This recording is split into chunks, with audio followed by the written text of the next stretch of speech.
Hey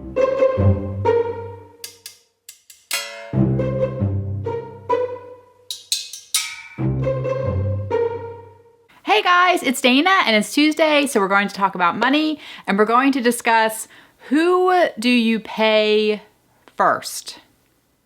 All right, so if you have your paycheck, you have your money, and you need to decide what you're going to pay first, meaning are you going to pay yourself first? You probably heard of that principle, the pay yourself first principle. Are you going to pay your bills?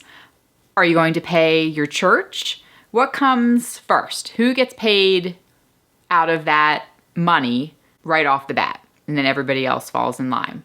And this seems pretty easy. You would think it's just you pay yourself first, right? That's what financial people tell you to do if you read the books. Pay yourself first, and then everything will be good if you're saving. But I don't really think a lot of people do that. And we did not do that for a long time. I was taught from a very early age, build your credit. Whatever you do, make sure you pay your minimum payments. You have to make those minimum payments that your credit score doesn't suffer.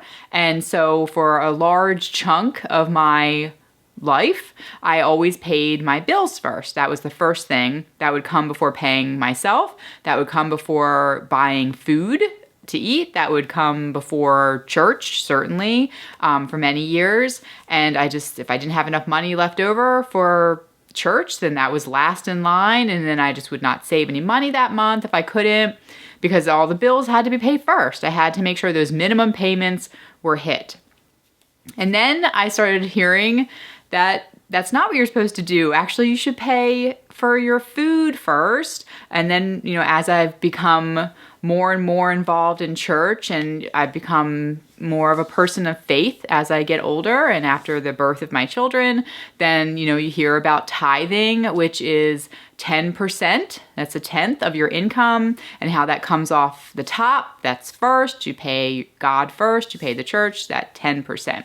And it kind of changed my way of thinking, and also thinking about the fact that, we need to eat. We have to have food. And if I had to think of something being taken away, I wouldn't want my home taken away. And I definitely want to make sure that I'm not, starving my children. After having kids, a lot of times your perspective does change on things, and I obviously want my kids to eat. That's most important. And whereas in the past when I was younger, I probably just figured I just wouldn't eat, just eat, spaghetti every single day, which I do love spaghetti. I love spaghetti, and I have eaten it every single day for dinner throughout certain periods of my life. But so who do you pay first?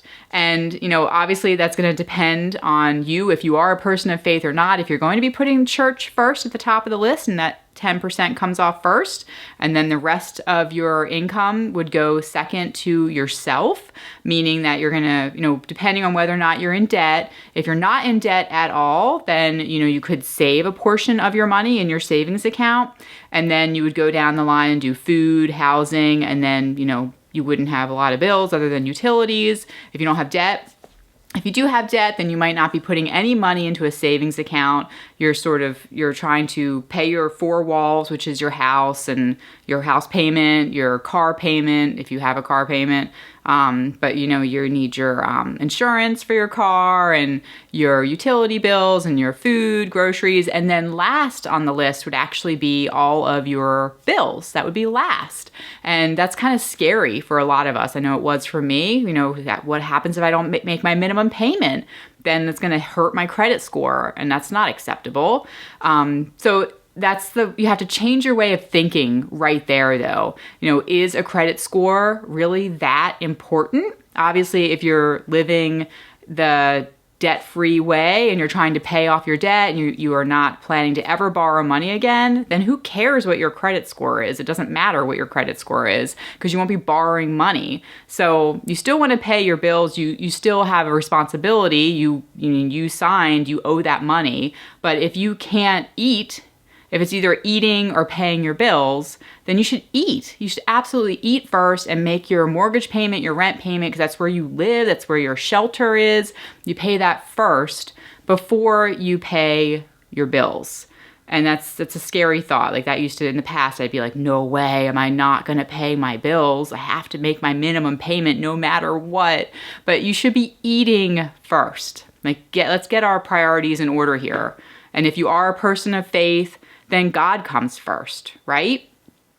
So who you pay first is something I think to reflect on and think about and list it out and make sure that you're not getting your priorities mixed up, and to really think hard and heavy about whether it's really the best thing to be paying all of your bills first. You still want to pay them, of course. You owe them.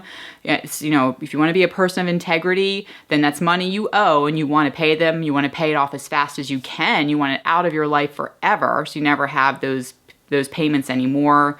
You don't have any debt. But as far as the list, the hierarchy of what comes first, it really should be yourself, meaning you're eating and you're paying for your shelter and, you know, your water, your electricity, getting your electricity shut off. I've never had that done, but I can imagine that would be really hard, really not a good experience, something you don't want to have. So pay those things first before you go paying your debts, your bills, right? And then obviously if you're debt-free, you want to work on building wealth, which means that you're going to be putting money into your 401k for retirement. You want to think about your future. So then this is the savings part, which is really important, so that you can save money, create a nest egg for yourself, build up your retirement. So it might be you do 10% for church, 15% for your retirement savings, and then after that you might have 25% of your income goes towards your housing, and then you have food, and then utilities, and then hopefully you don't have no other bills after that. Then it's all just whatever you have left, you can dump back into savings, right? All right, you guys, thank you so much for watching. If it's your first time here, I am here every single Tuesday talking all about money, and I hope to help to inspire you to get out of debt, live debt-free, build wealth for you and your family, and so that you have choices in life. I think that is incredibly powerful and also just makes you feel like a whole person. If you would like to subscribe, I'd be happy to have you join us. You guys inspire me just as much as I hope to inspire you. Then we can stay on this path together, and I will talk to you guys in the next video. Bye.